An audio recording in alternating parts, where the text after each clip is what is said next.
After not liking Mario 1 all that much, or Mario 2, or Mario 2 again, how will Mario 3 fare? Will it actually improve on some stuff, or will it just be another Mario 1 with slightly different level designs? Well, let's see. I have almost no prior experience with this game. I got it on the Wii U Virtual Console a couple years ago and lost it when I made a new account. And I guess I actually had it for the Game Boy Advance, and with both of them I never actually finished the game. I either, like I said, lost the game, or just gave up after a specific level, which also gave me trouble in this playthrough. But more on that later. So this game was hyped when it was released, even to the point where Nintendo made a movie to promote their games and have it end with this game. And the game was critically acclaimed upon release and sold extremely well. So take a wild guess on what the story is. This may be a little brain taxing, I'll give you a minute. Well, if you said that Bowser kidnaps Peach, well then you'd be wrong. See what I did there?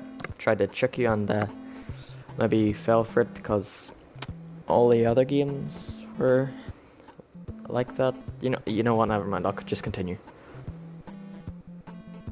So Bowser and his 7 Koopalings invade the Mushroom Kingdom and take control of one of the 7 smaller kingdoms each by stealing the King's wand and transforming them into different animals.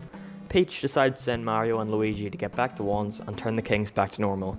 Peach sends you a note after saving one king, but for the last king, you receive a note for Bowser saying that he's kidnapped Peach at the last minute and that you have to actually save her. I would give props to the story for trying to be original, and I would, if they didn't cop out and have Peach get kidnapped at the end. But you know what? At least they didn't just use the same plot line as the first game, like that other game. And I can appreciate them trying to make a bigger story for this game.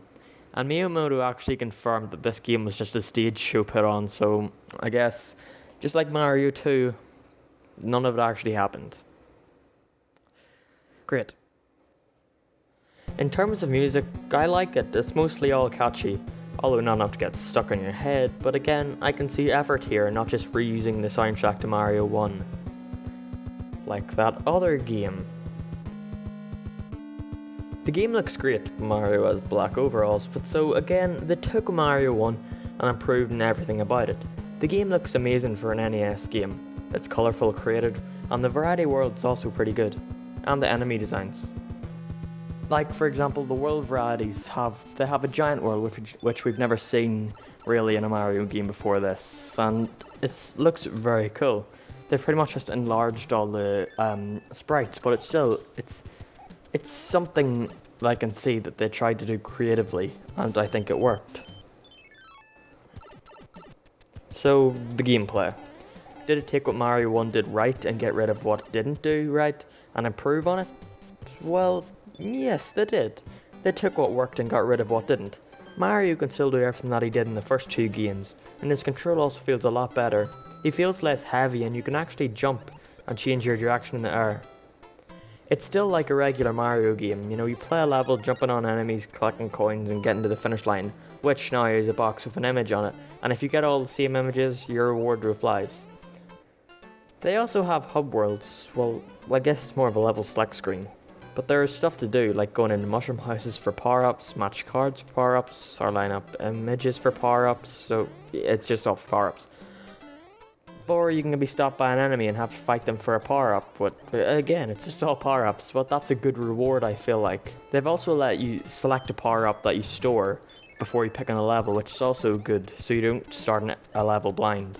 So that you don't start a level without any power-ups, just in case you're bad at the game. And speaking of power-ups, they also have added new ones, finally. We still have the mushroom and fire flowers, but they've added the Tanuki suit or raccoon tail, which lets you fly around after running for a certain amount of time.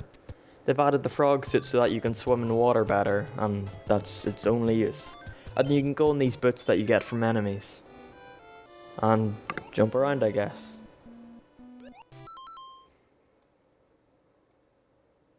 At the end of a castle level, you fight against one of the Koopalings, in a boss which is actually really, really easy. And same goes for the final boss. And this is something that I don't think I've mentioned yet, but these Mario games are really short. They really shouldn't take you more than an hour or two to beat them, and there isn't really anything to do after beating them.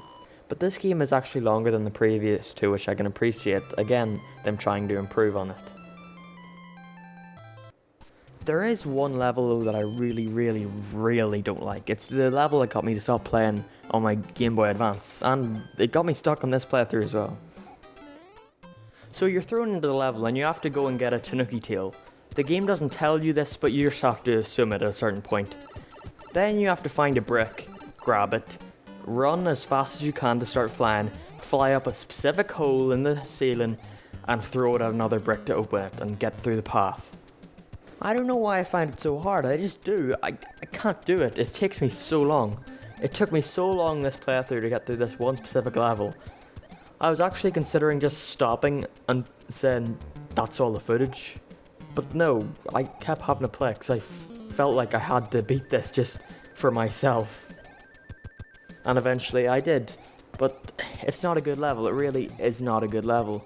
And I don't think there is levels in this game that aren't good. But I think the good outweighs the bad.